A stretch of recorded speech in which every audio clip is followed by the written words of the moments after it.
My name is Patrick Gowing, a dairy specialist with Teagasc in Moore Park. And this year, or this presentation, I've looked at the cost control tips for 2022. And this paper was done in conjunction with James Dunn, also a dairy specialist.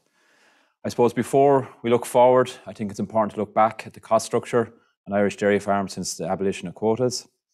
And for all these figures we're using, it's based off the Teagasc e-profit monitor, and it's based on a cost per cow basis from 2015 to 2020 on spring calving dairy herds. So if we look at 2015, the average cost of keeping a dairy cow on Ireland in an Irish dairy farm was €1,115. If we track forward 3 years to 2017, it increased to €1,180, which was an increase of about 1.9% per year. And as you can see, the feed was a major lift of the costs. Also some of the other fixed costs, as you'd expect, as farmers started to expand post-quota. As we look forward for the next 3 years, the price of keeping a cow on a dairy farm increased by 3.4%, or rose to €1,311. So over the time frame from 2015 to 2020, the cost of keeping the cows increased by €196, or almost €200 a cow. As you can see, the feed was the main part of that, and in that time, an extra 200 kilos of meal was fed to Irish dairy cows. The fertilizer over that time frame actually reduced, and all other costs increased. So it has become more expensive to keep cows in Ireland, and we would just need to look at this trend going forward.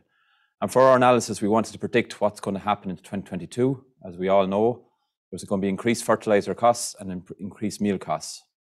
So what we have done is we have kept the same level of inputs, so the same amount of meal and the same amount of fertilizer as in 2020, but we have increased the cost of the meal to €350 a tonne and doubled the cost of the fertilizer from 2020. All other costs are inflated by 1%.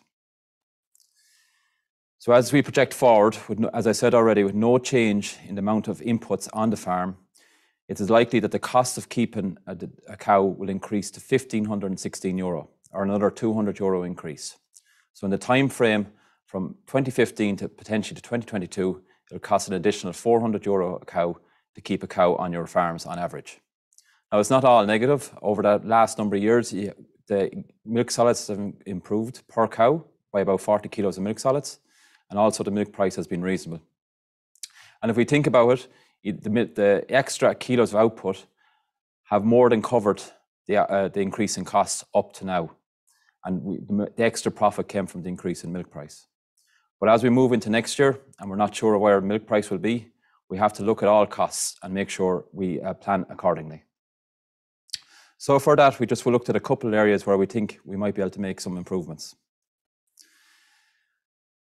The first area you have to look at is your feed and fertilizer. 40% of the total costs of keeping a cow is in feed and fertilizer.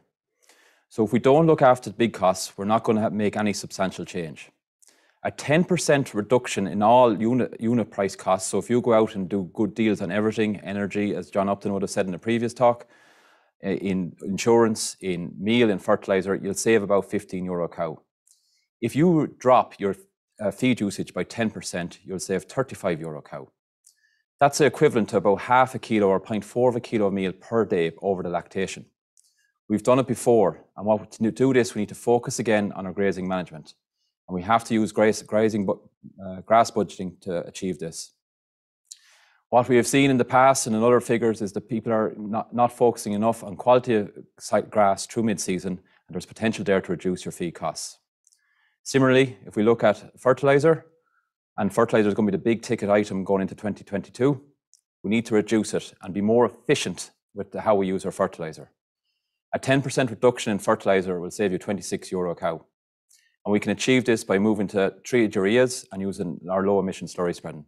And we have to make sure that every grain of fertilizer that we put out in our farms is used to the maximum efficiency to grow the maximum quality of grass, which will also help to reduce our feed costs. Another area that we need to look at is, are we keeping the right cows in our farms? As I've already shown, the cost of keeping a cow has increased dramatically. So if you have any passenger cows or underperforming cows, while in the past they may have been able to carry the can, going forward, they are under a lot more pressure to be able to pay for themselves. And if you're keeping these extra cows and driving your stocking rate, these are being kept by using imported feed and fertilizer. And as we've already shown, the cost of these are going to increase dramatically, which means these cows will no longer make a margin. Simplest way to do this is do a break-even analysis of your herd. So to do this, we get your cost per cow, which you'll get off your profit monitor, divided by a given milk price in €1 per kilo milk solid. And I'll give you the number of kilos of milk solid your herd has to deliver on average to break even. Any cows below that are a cost to the system and need to be looked at. Another way of doing it is by using the lifetime milk recording report, which gives you a margin per cow per day per lactation. And it'll highlight your good cows, your average cows, and the poor cows. The poor cows within this need to be looked at for culling. Another area is our silage on our farms. And the simplest way to look at the silage is the silage that we made last year was made at lower fertilizer prices, so it was cheaper to make per euro per kilo. As we move forward into 2022, as fertilizer increases, the cost of making next year's silage is going to be a lot more. So we need to do a fodder budget and save all of the available silage we can this year to make sure that we have it going forward into next year. And if we have any non-performing cows, like the cows, or heifers that are not at target weight, or beef animals on the farm, we may look at reducing these now to save fodder going into next year, which could reduce the costs and the demand on your silage, keeping your silage in your pits, which is like money in the bank. Another area, which is a big area, is there can be a lot of wastage of silage on farms. If we look at the two pictures, one with a well-managed pit face, where there's very little loss and very little heating, another with a poorly managed pit face, where there can be up to 10 to 20% of losses. And that's a huge cost to your system. If you're making this silage, have the cash cost of it, and then no longer have to throw it out as it's gone off.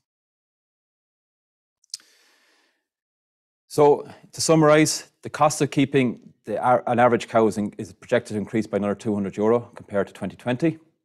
Feed and fertilizer make up 40% of the total costs. And we have to maximize the efficiency in both these areas. Sell all non-performing stock on your farm, and both do fodder budgets and cash flow budgets, particularly for the spring, where if we look at the cost of keeping an animal, it takes in on an average year about €300 to €350 cash and in working capital to keep a cow going during the first 4 months of the year. And this is likely to be harder next year as the input costs increase. So make sure we budget, use everything we have efficiently, and try to minimize the impact of the increasing costs going forward. Thank you very much.